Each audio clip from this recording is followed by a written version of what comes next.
Bismillahirrahmanirrahim. Assalamualaikum warahmatullahi wabarakatuh.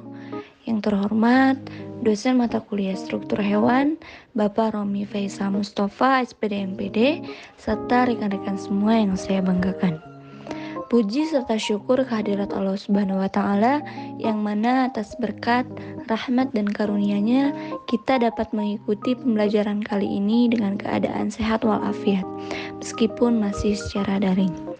Dan tidak lupa juga sholawat dan salam semoga terlimpah curahkan kepada Nabi besar Muhammad Sallallahu Alaihi Wasallam. Hari ini saya Yayu Azmi Indriani NPM 202154069 yang akan berperan sebagai moderator, dan topik yang akan kita bahas pada kali ini yaitu mengenai sistem sirkulasi pada vertebrata. Sebelumnya, izinkan saya untuk memperkenalkan anggota dari kelompok kami, yaitu yang pertama Tiara Fadila Triani NPM 202154062, kemudian Dena Sarifatul Milah NPM 202154064, kemudian Sitiawati Mulyana NPM 202154065, dan yang terakhir saya sendiri yaitu Yayu Azmi Indriani NPM 202154069. Pokok pembahasan yang akan kita bahas pada pembelajaran kali ini yaitu yang pertama, struktur morfologi dari sistem sirkulasi vertebrata, kemudian yang kedua, sistem sirkulasi pada vertebrata, dan yang terakhir, permasalahan yang terkait dari sistem sirkulasi pada vertebrata. Untuk mengefektifkan waktu, langsung saja penyampaian materi yang pertama mengenai struktur morfologi sistem sirkulasi pada vertebrata yang akan disampaikan oleh saya sendiri. Yang pertama, struktur morfologi sistem sirkulasi pada feses. Nah, dapat kita lihat di gambar sudah tertera struktur morfologi sistem sirkulasi pada feses. Yang pertama yaitu ada aorta dorsal kapiler, kemudian sinus venosus, kapiler, insang aorta ventralis, lanjut ada konus anteriosus, ada atrium, dan yang terakhir ada ventricle. Kemudian yang kedua, struktur morfologi sistem sirkulasi pada amfibi. Nah, di sini juga dapat kita lihat ada dua gambar. Yang pertama, jantung katak tampak dorsal, dan yang kedua, sistem peredaran darah pada katak. Struktur morfologi pada amfibi, contohnya pada katak, terdiri dari kapiler tubuh, kapiler kulit dan paru-paru, atrium kanan, atrium kiri, dan ventricle. Nah, untuk struktur morfologi sistem sirkulasi vertebrata lainnya akan dilanjutkan oleh rekan saya yaitu Dena Sarifatul Milah. Padanya saya persilahkan. Baik, sebelumnya saya ucapkan terima kasih kepada moderator. Di sini saya akan melanjutkan kembali materi mengenai struktur morfologi sistem sirkulasi vertebrata. Yang ketiga yaitu struktur morfologi sistem sirkulasi pada reptil.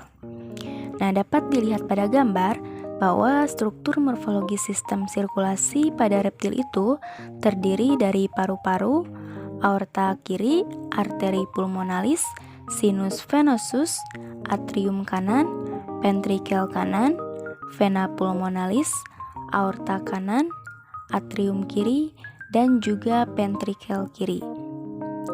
Yang keempat yaitu struktur morfologi sistem sirkulasi pada aves.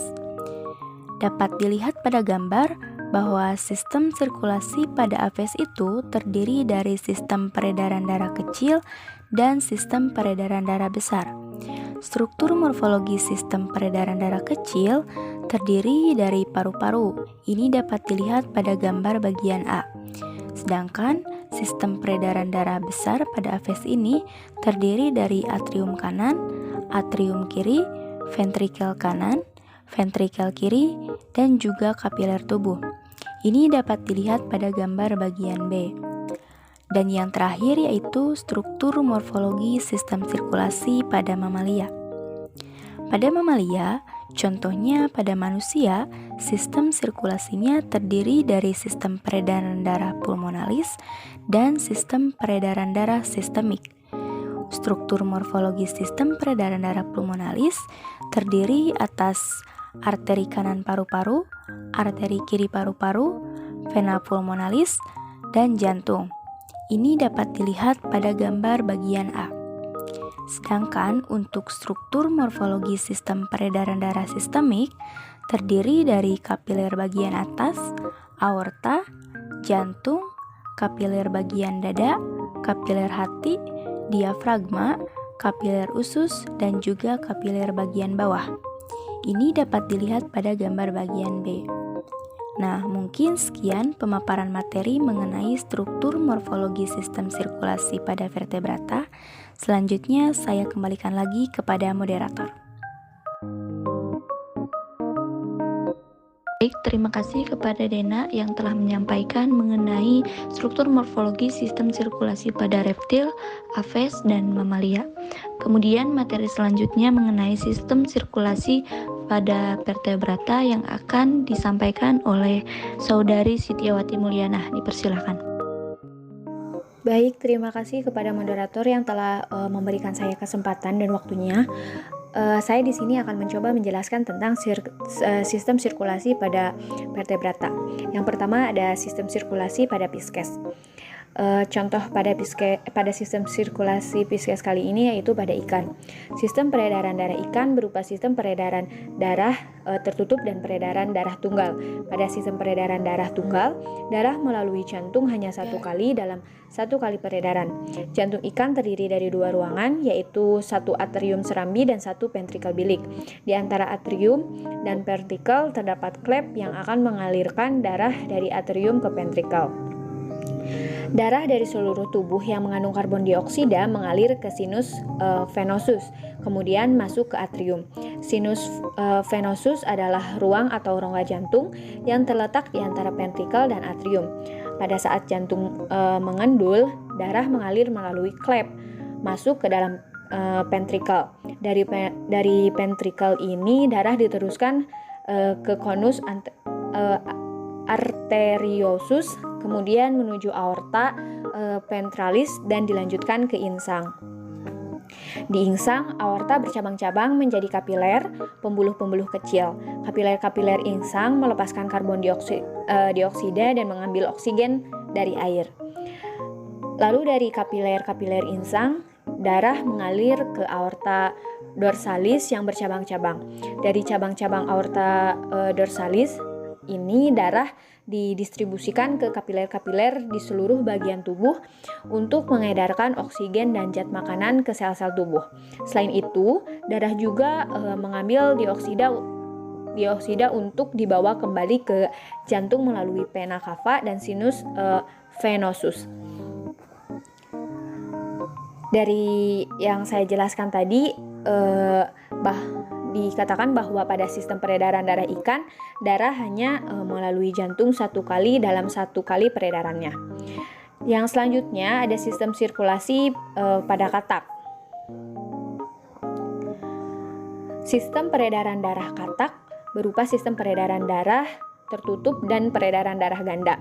Pada sistem peredaran darah ganda, darah melalui jantung dua kali dalam satu kali peredaran. Pertama, darah dari jantung menuju ke paru-paru, kemudian kembali ke jantung. Kedua, darah dari seluruh tubuh menuju ke jantung dan diedarkan kembali ke seluruh tubuh. Jantung katak terdiri dari 3 ruang, yaitu 2 atrium, atrium kanan dan atrium kiri, dan sebuah ventrikel. Di antara atrium dan ventrikel terdapat klep yang mencegah agar darah di ventrikel tidak mengalir kembali ke atrium. Darah yang miskin oksigen dari berbagai jaringan dan organ-organ tubuh mengalir ke sinus venosus menuju atrium kanan. Darah dari atrium kanan mengalir ke ventrikel, kemudian menuju arteri pulmonalis dan masuk ke paru-paru. Di paru-paru, karbon dioksida dilepaskan dan oksigen diikat. Dari paru-paru, darah mengalir ke vena pulmonalis, kemudian menuju atrium kiri. Peredaran darah yang terjadi ini merupakan peredaran darah kecil. Selanjutnya, dari atrium kiri darah mengalir ke ventrikel. Di dalam ventrikel terjadi percampuran darah yang mengandung oksigen dengan darah yang mengandung karbon dioksida, meskipun dalam jumlah yang sedikit. Dari ventrikel, darah keluar melalui trakus anteriosus atau batang nadi ke aorta yang bercabang ke kiri dan ke kanan. Masing-masing aorta ini bercabang menjadi 3 arteri, yaitu arteri anterior mengalir ke kepala dan ke otak, lengkung aorta mengalir darah ke jaringan internal dan alat dalam tubuhku, dan arteri posterior mengalirkan darah ke kulit dan paru-paru. Darah katak terdiri dari plasma darah dan sel-sel darah. Plasma darah mengandung air, protein darah, dan garam-garam mineral. Sel-sel darah terdiri dari eritrosit, sel darah merah, dan leukosit, sel darah putih. Eritrosit pada katak memiliki inti dan mengandung hemoglobin untuk mengikat oksigen. Leukosit pada katak juga memiliki inti. Selain memiliki sistem peredaran darah, katak juga memiliki sistem peredaran limfe. Sistem peredaran limfe ini berperan penting dalam mengambil cairan tubuh ke dalam peredaran darah. Selanjutnya ada sistem sirkulasi pada reptil. Reptil memiliki suatu modifikasi jantung yang lebih maju dibandingkan dengan ikan dan katak. Jantung reptil terdiri dari 4 ruang, yaitu atrium kiri dan atrium kanan, serta ventrikel kiri dan ventrikel kanan. Atrium kiri dan kanan dipisahkan oleh sekat septum yang sempurna disebut sekat atrium, sekat serambi. Sebaliknya, antara ventrikel kiri dan ventrikel kanan terdapat sekat tidak sempurna disebut sekat ventrikel, sekat bilik. Sekat di antara ventrikel kiri dan ventrikel kanan yang tidak sempurna menyebabkan darah dari kedua ventrikel ini bercampur. Pada buaya, sekat ventrikelnya hampir sempurna disebut foramen venizae. Foramen venizae berfungsi untuk mendistribusikan oksigen ke alat-alat pencernaan serta menjaga keseimbangan tekanan cairan di dalam jantung saat buaya menyelam. Darah dari seluruh tubuh yang mengandung karbon dioksida mengalir ke sinus venosus, kemudian masuk ke atrium kanan menuju ventrikel. Dari ventrikel, darah menuju arteri pulmonalis lalu masuk ke paru-paru. Di paru-paru terjadi pertukaran gas karbon dioksida dan oksigen. Selanjutnya, darah keluar dari paru-paru menuju atrium kiri melalui vena pulmonalis.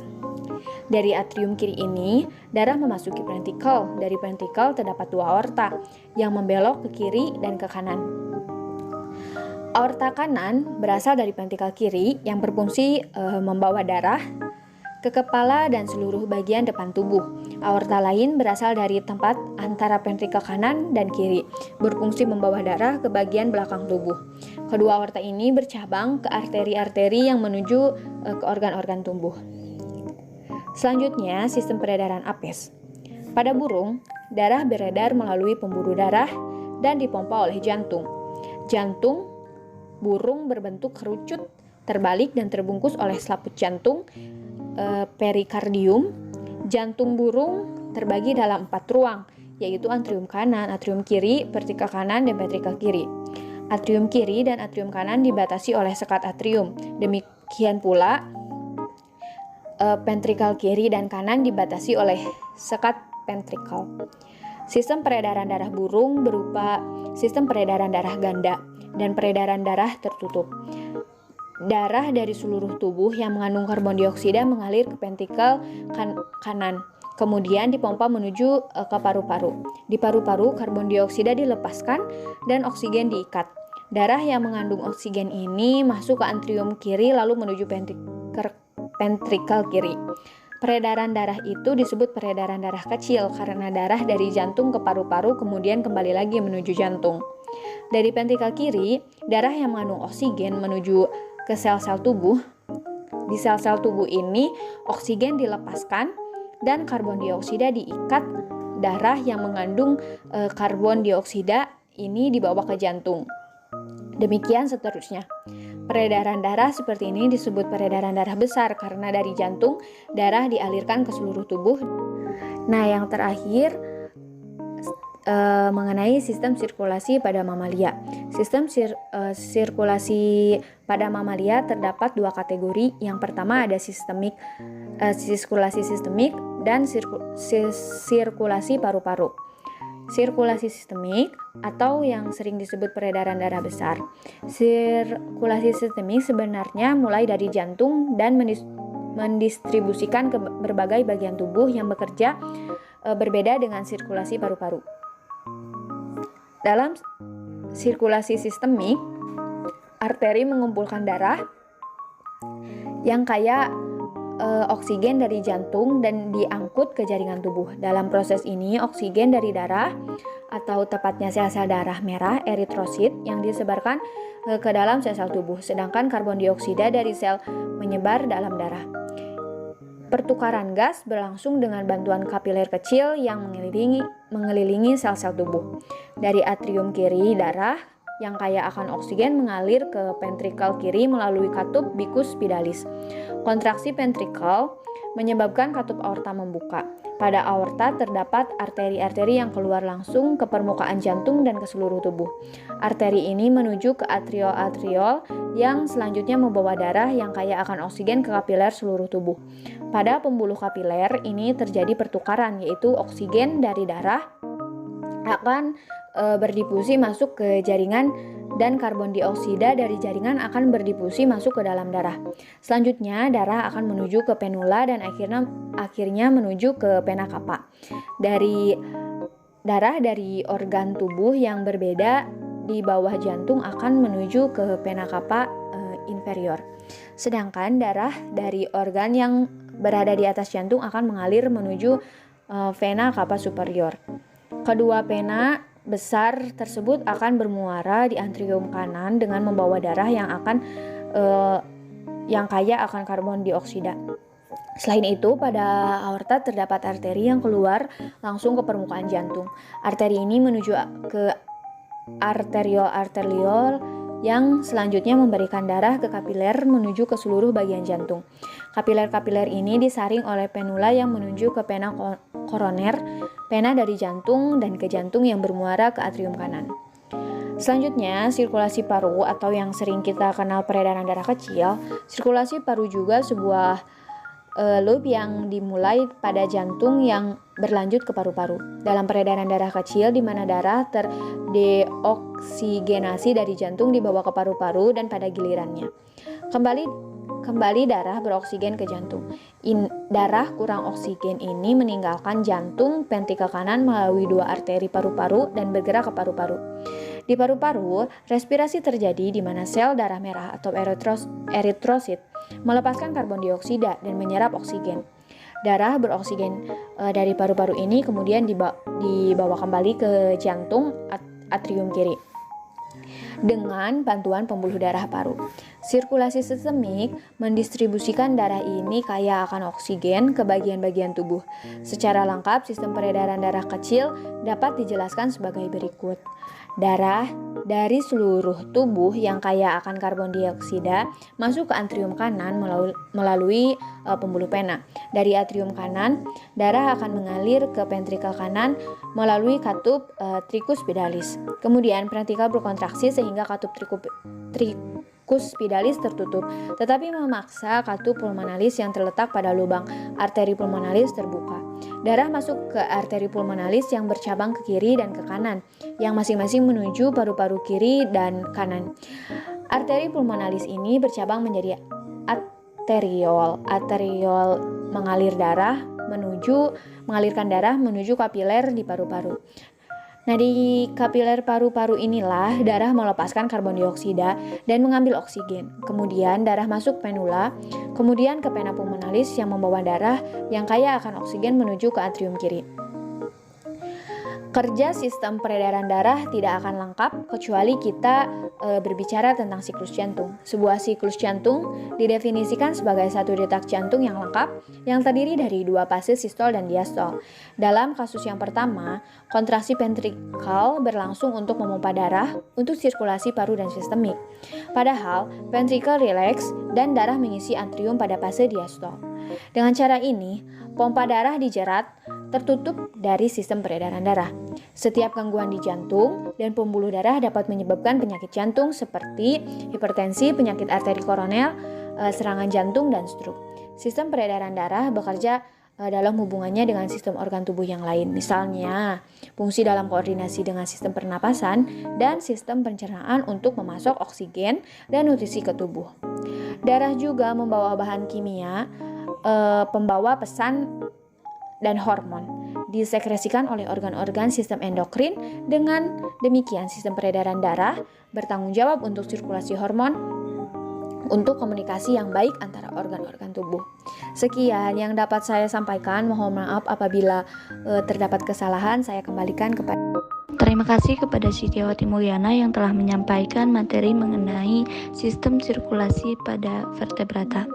Nah, kemudian materi yang terakhir mengenai permasalahan yang terkait dengan sistem sirkulasi yang akan disampaikan oleh Tiara Fadila Triani. Dipersilahkan. Baik, terima kasih kepada moderator yang telah mempersilahkan saya untuk menjelaskan materi mengenai permasalahan yang terkait dengan sistem sirkulasi. Permasalahan yang akan dibahas yaitu mengenai gangguan ataupun kelainan yang biasa terjadi pada sistem sirkulasi pada hewan maupun pada manusia. Nah, adapun permasalahan sistem sirkulasi pada hewan, yang pertama yaitu adanya gangguan parasit sanguinikoliasis. Nah, biasanya gangguan ini terjadi pada golongan Pisces. Nah, cara menyerang parasit ini akan merusak pembuluh darah kapiler insang, filamen insang maupun ginjal. Bagian yang akan diserang akan membuat ikan sulit bernapas dan membuat kondisi insang akan pucat sehingga menjadi lemah dan biasanya itu akan berenang menuju ke permukaan. Gangguan yang kedua yaitu berkurangnya nafsu makan. Berkurangnya nafsu makan ini biasanya terjadi pada golongan Pisces, disebabkan oleh nilai hematokrit yang kurang dari 22% sehingga golongan Pisces ini mengalami anemia. Gangguan yang ketiga yaitu darah menggumpal, di mana dalam tubuh ini gumpalan terjadi akibat respon jaringan yang terluka, seperti otot teriris dan juga terluka. Dalam pembuluh darah, darah tetap dalam kondisi cair sesaat setelah keluar. Jika darah menggumpal ini dicirikan dengan darah yang keluar ini menjadi kental dan bergelatin seperti berubah menjadi rekatan seperti agar-agar. Gangguan yang terakhir yaitu ada haemobartholinosis, yaitu yang disebabkan oleh Mycoplasma haemonachus. Nah, yaitu sebuah parasit darah positif yang biasanya menyerang sel darah merah atau eritrosit. Di dalam sel darah, parasit ini biasanya tampak berwarna biru kehitaman, berantai filamen dengan ciri khas adanya titik-titik kecil. Nah, biasanya penyakit ini disebut dengan haemobartholinosis. Nah, biasanya parasit ini menyerang golongan mamalia yaitu pada anjing. Selanjutnya yaitu permasalahan sistem sirkulasi pada manusia. Yang pertama itu ada hipotensi. Hipotensi ini disebabkan oleh terjadinya penurunan tekanan darah. Oleh karena itu, tekanan darah juga bisa disebut dengan darah rendah. Kondisi yang darah rendah ini biasanya tekanan darahnya itu berada pada sekitar 90/60 mm Hg. Yang kedua yaitu ada hipertensi. Hipertensi ini kebalikan dari hipotensi, yang berarti hipertensi ini naiknya tekanan darah. Kondisi ini memberikan tekanan yang berlebih pada dinding pembuluh darah dan memaksa jantung bekerja lebih keras untuk mempertahankan tekanan. Biasanya, tekanan darah itu berada pada sekitar 130/80 mm Hg. Yang ketiga yaitu anemia. Kondisi anemia disebabkan oleh kadar hemoglobin atau Hb dalam darah yang terlalu rendah. Salah satu penyebab kadar hemoglobin yang rendah dalam darah adalah kurangnya asupan zat gizi. Adapun yang keempat yaitu leukemia. Kondisi leukemia terjadi ketika tubuh terlalu banyak memproduksi sel darah putih abnormal. Jumlah sel darah putih yang tidak terkendali menyebabkan sebagian sel darah putih jadi ganas dan menyerang sel darah merah dan keping darah. Nah, itulah permasalahan sistem sirkulasi yang biasa terjadi pada hewan maupun pada manusia. Sekian yang dapat saya sampaikan, kurang lebihnya saya mohon maaf. Saya kembalikan lagi kepada moderator. Mungkin itu saja yang dapat kami sampaikan. Mohon maaf atas segala kekurangannya. Terima kasih. Wassalamualaikum warahmatullahi wabarakatuh.